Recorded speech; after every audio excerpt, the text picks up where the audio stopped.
Hello friends, आज की class में हम लोग देखने वाले हैं क्रोमोन सिंथेसिस के बारे में और इसके डिटेल में देखेंगे। इसकी रिएक्शन को देखेंगे, क्रोमोन क्या होता है इसको देखेंगे। इसके पहले हम लोगों ने क्यूमेरिन सिंथेसिस को डिटेल में पढ़ लिया है। And 4 member heterocyclic compound, 3 member heterocyclic compound, ये सब हेट्रोसाइक्लिक कंपाउंड को हम लोगों ने डिटेल में देख लिया है। तो आज के क्लास में हम लोग देखने वाले हैं क्रोमोन। तो आइए स्टार्ट करते हैं आज का क्लास। क्रोमोन क्या होता है? क्रोमोन भी क्यूमेरिन की तरह होता है। इसमें भी 6 मेंबर हेट्रोसाइक्लिक कंपाउंड प्रेजेंट होता है। यहाँ पर आप लोग फुल फॉर्म लिख लेना, 6 मेंबर हेट्रोसाइक्लिक कंपाउंड है। और इसके इल्ड देखते हैं। इल्ड इट मीन्स क्या होता है? क्रोमोन कहाँ पर पाया जाता है? तो ये प्लांट से इल्ड किया जाता है। इट मीन्स क्रोमोन जो होता है वो प्लांट में पाया जाता है। इसके यूज को हम लोग देखेंगे। इसका यूज होता है जो किसमें यूज किया जाता है? क्रोमोन को कलरिंग मैटर के रूप में, फ्लेवेंट्स के रूप में एंड जेंथोन्स के रूप में इसका यूज किया जाता है। किसका? क्रोमोन का। यह एक बेंजोपायरोन का आइसोमर होता है। हम लोगों ने बेंजोपायरोन को भी देख लिया है। तो बेंजोपायरोन का आइसोमर कौन होता है? क्रोमोन। इसके 2 फॉर्म्स होते हैं। फर्स्ट होता है अल्फा बेंजोपायरन और सेकंड होता है गामा बेंजोपायरन। इट मीन्स होता है कि अल्फा में क्या जुड़ा होता है? ओ।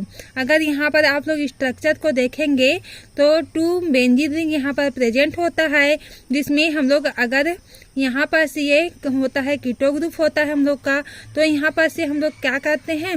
अल्फा इसको मानते हैं, अल्फा बीटा और ये गामा तो होता है। तो यहाँ पर ओ प्रेजेंट होता है। तो ओ इट मीन्स क्या होता है कि ये अल्फा बेंजोपायरोन होता है, क्योंकि यहाँ पर ओ में अल्फा पोजीशन में ओ प्रेजेंट है। इसी प्रकार गामा पोजीशन में अगर ओ प्रेजेंट है तो ये क्या होता है हम लोग का? गामा बेंजोपायरोन। तो गामा बेंजोपायरोन होता है। तो गामा बेंजोपायरोन को ही हम लोग क्या बोलते हैं? क्रोमोन बोलते हैं। तो आई होप आप लोग को इतना क्लियरली समझ में आ गया होगा। और इसको क्या बोलते हैं? जो अल्फा बेंजोपायरोन है उसको हम लोग क्यूमेरिन बोलते हैं, जबकि हम लोग गामा बेंजोपायरोन को क्या बोलते हैं? क्रोमोन बोलते हैं। इसकी सिंथेसिस की बात की जाए तो क्रोमोन किस प्रकार से सिंथेसाइज होता है उसको देख लेते हैं। जब सोडियम फिनॉक्साइड आयन को एथिल EAD इट मीन्स क्या होता है? एथिल एसिटिलीन डाइकार्बोक्सिलेट होता है के साथ अगर रिएक्शन करवाते हैं तो रिएक्शन करवाने पर हम लोग को सोडियम आयन रिलीज होकर क्या बनाता है? इंटरमीडिएट प्रोडक्ट का फर्स्ट का फॉर्म करता है। यहाँ पर क्या होता है? सोडियम फिनॉक्साइड आयन जो होता है उसको हम लोग एथिल एसिटिलीन डाइकार्बोक्सिलेट के साथ रिएक्शन करवाते हैं। तो यहाँ पर से सोडियम आयन जो होता है वो रिलीज होता है और इंटरमीडिएट प्रोडक्ट के रूप में इंटरमीडिएट फर्स्ट प्रोडक्ट का निर्माण होता है। जो आगे क्या होता है? फर्स्ट इंटरमीडिएट अगर प्राप्त हो गया तो आगे हाइड्रोलाइज होकर के इंटरमीडिएट प्रोडक्ट सेकेंड का फॉर्मेशन होने लगता है।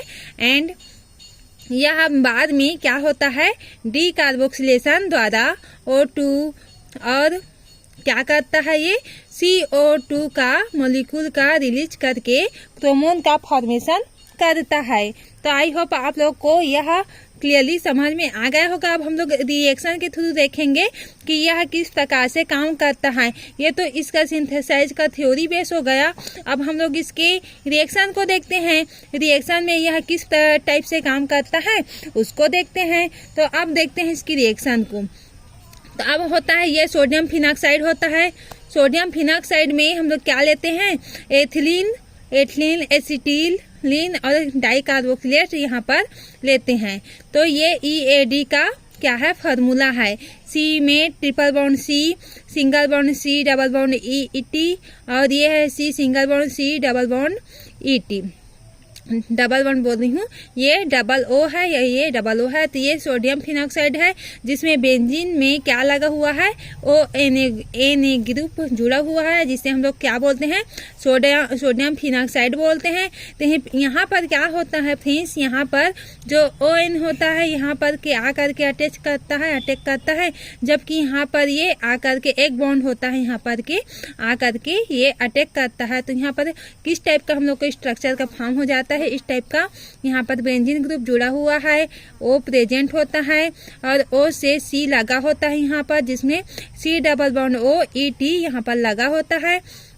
और फिर क्या होता है, ये सिंगल बॉन्ड में कन्वर्ट हो गया और सिंगल बॉन्ड के बाद क्या होता है, कार्बन यहाँ पर प्रेजेंट होता है और इस प्रकार से सी डबल बॉन्ड ये सी है, सी डबल बॉन्ड ओ यहाँ पर ओ ई टी यहाँ पर कनेक्टेड होता है। अब इसमें से हम लोग क्या करवाते हैं, -2ETOH को यहाँ पर से लीव करवाते हैं। ये हम लोग का इंटरमीडिएट क्या होता है, फर्स्ट प्राप्त हो जाता है। ये हम लोग का इंटरमीडिएट फर्स्ट प्राप्त हो जाता है, ये वाला स्ट्रक्चर।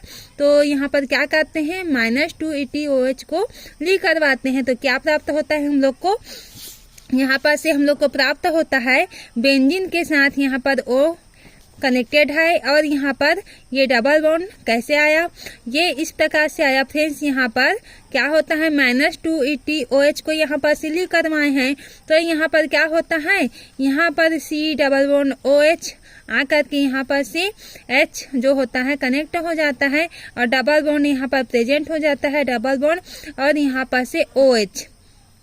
इस तरह से ये क्या होता है, जो H2O होता है यहाँ पर H2O जो होता है एक H यहाँ पर से आ जाता है, ET लीव कर जाता है और यहाँ पर से क्या होता है, OH जो होता है यहाँ पर से आ करके ऐड हो जाता है और OET यहाँ पर से रिलीज हो जाता है।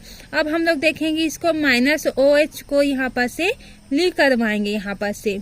तो -OH यहाँ पर से ये क्या हो गया, रिलीज हो गया, यहाँ पर से ये रिलीज हो गया। तो किस प्रकार से बन जाएगा, ये इंटरमीडिएट सेकेंड है और इसको लीव करवाएंगे तो हम लोग को इंटरमीडिएट थर्ड प्राप्त होता है। ये जो बॉन्ड होता है यहाँ पर से ये इस प्रकार से कनेक्ट हो जाता है और जैसा का तैसा स्ट्रक्चर आप लोगों को दिख ही रहा है। तो इस तरह से इंटरमीडिएट हम लोग को थर्ड प्राप्त हो जाता है। अब क्या करवाते हैं, यहाँ पर डीकार्बोक्सिलेशन करवाते हैं, इट मीन्स CO2 का रिलीज करते हैं। यहाँ पर CO2 को अगर हम लोग रिलीज कर देंगे तो क्या प्राप्त होता है, यहाँ पर डीकार्बोक्सिलेशन करवाए हैं यहाँ पर से, तो बेंजीन के साथ यहाँ पर O और ये जुड़ा होता है, डबल बॉन्ड OH। यहाँ पर से हम लोग को आखिरी में क्रोमोन का प्रोडक्ट फाइनली हम लोग को प्राप्त हो जाता है। आई होप आप लोग को इतना क्लियरली आप लोग को क्लियर हो गया होगा, समझ में आ गया होगा। अब हम लोग इसकी रिएक्शन की बात करते हैं क्रोमोन की। तो क्रोमोन का रिएक्शन पहले हम लोग नाइट्रेशन करवाते हैं, फिर हम लोग क्या करवाएंगे, ब्रोमिनेशन करवाएंगे। तो नाइट्रेशन करवाते हैं तो क्रोमोन को लेते हैं और क्रोमोन को लेते हैं यहाँ पर से HNO3, यहाँ पर क्या करता है, रिएक्शन करता है H2SO4 या तो ये, ठीक है। तो क्या प्राप्त होता है, यहाँ पर हम लोग नंबरिंग करते हैं यहाँ पर से। तो क्या नंबरिंग करने पर यहाँ पर से NOT होता है, यहाँ पर आ करके ऐड हो जाता है। तो ये फोर्थ पोजीशन में ऐड होता है। फोर्थ पोजीशन में ऐड होने के कारण ये क्या होता है, 1 2 3 4, ये फोर्थ पोजीशन में ऐड हो जाता है। तो ये 4 नाइट्रोक्रोमोन हम लोग को प्राप्त होता है। 4 नाइट्रोक्रोमोन प्राप्त हो गया। अब हम लोग क्या देखेंगे, इसके ब्रोमिनेशन कैसे करवाते हैं इसको देखेंगे फ्रेंड्स। ब्रोमिनेशन किस प्रकार से होता है, तो ब्रोमिनेशन ब्रोमीन के प्रेजेंट में होता है, उसका हम लोग देखते हैं कि किस प्रकार से ब्रोमिनेशन करवाते हैं। अब उसको देखते हैं। अब हम लोग का ब्रोमिनेशन हो गया। अब ब्रोमिनेशन किस प्रकार से होता है, ब्रोमिनेशन आप लोग मेरे साथ साथ में नोट्स बनाते रहना फ्रेंड्स, ताकि आप लोग को सब कुछ क्लियर हो जाए, हेट्रोसाइक्लिक कंपाउंड पूरी क्लियरली समझ में आ जाए। तो ब्रोमिनेशन में फर्स्ट हम लोग क्या लेते हैं, क्रोमोन लेते हैं। यहाँ पर से क्रोमोन लेते हैं, यहाँ पर O कनेक्ट रहता है, O डबल बॉन्ड होता है यहाँ पर, और ये क्या होता है हम लोग का डबल बॉन्ड ओ प्रेजेंट होता है। इसको हम लोग रिएक्शन करवाते हैं इस प्रकार से। ये होता है अगर Br को हम लोग लेस अमाउंट में लेते हैं, और एक होता है यहाँ पर 2 कंडीशन होता है, ठीक है। एक तो Br को लेस कंपाउंड में लेते हैं और एक तो Br को लेते हैं एक्सेस में लेते हैं, ठीक है। तो किस प्रकार से प्राप्त होता है ये, हम लोग को अगर लेस अमाउंट में लेते हैं ब्रोमीन को, तो यहाँ पर हम लोग को क्या मिलता है, 3 ब्रोमोक्रोमोन मिलता है, ठीक है। यहाँ पर क्या मिल जाता है, 3 ब्रोमो, यहाँ पर डबल बॉन्ड O है और ये O है और ये क्या है, Br है। तो ये क्या होता है 1 2 और ये 3 पोजीशन में होने के कारण, ये 3 है, 3 पोजीशन में होने का कारण 3 ब्रोमोक्रोमोन हम लोग को मिल जाता है। यहाँ पर क्रोमोन है ये। अब ये अगर एक्सेस में लेते हैं तो एक्सेस में लेंगे तो क्या होगा, इसको देखने वाले हैं। एक्सेस में लेंगे तो हम लोग का इस प्रकार से प्राप्त होता है, आप लोग क्लियरली देख सकते हैं। यहाँ पर इस प्रकार से प्राप्त होता है डबल बॉन्ड, यहाँ पर डबल बॉन्ड O होता है। तो ये किस पोजीशन में होता है, Br जो होता है हम लोग का वो होता है 4th पोजीशन में। तो 1 2 3 4, तो ये क्या होता है 4 ब्रोमो और क्या होता है क्रोमोन, क्योंकि हम लोग क्रोमोन का स्ट्रक्चर देख रहे हैं। आई होप आज का लेक्चर आप लोग को क्लियरली समझ में आ गया होगा, इसका सिंथेसिस, इसके रिएक्शन एंड क्रोमोन का इंट्रोडक्शन। तो आज का क्लास को यहीं से एंड करते हैं। तो आप लोग को अगर वीडियो समझ में आ रहा है तो अपने फ्रेंड्स लोगों में शेयर जरूर से करें। Thank you.